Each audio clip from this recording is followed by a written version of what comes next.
পেশি শক্তি এবং কালো টাকার গৌরত্ব এবং বিভিন্ন পর্যায়ে যে গুন্ডাদের তাণ্ডব, এটা বন্ধ হওয়ার একমাত্র পদ্ধতি হলো পিআর পদ্ধতি নির্বাচন।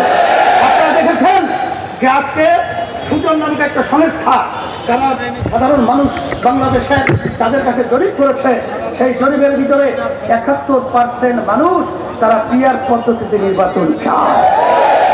এখন কি আপনি বুঝেন না? না আপনাদেরকে আরো সুন্দরভাবে বুঝাতে হবে?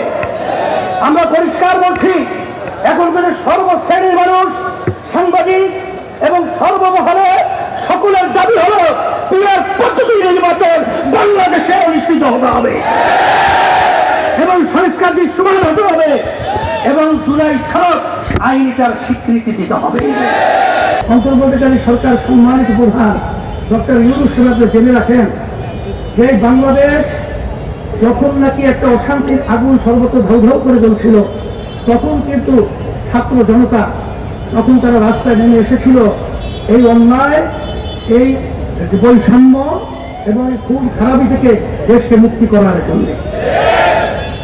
যদি কোনো অশুভ চক্র এবং কোনো জিন সওয়ার হয়ে আপনাকে চাপ প্রয়োগের মাধ্যমে এই ধরনের ঘোষণা দেওয়া থাকে, আমরা পরিষ্কার বলছি যে আমরা কিন্তু বাংলাদেশের মানুষ, আমরা ছাত্র জনতা, আমরা কিন্তু রাজপথ ছাড়ি নেই।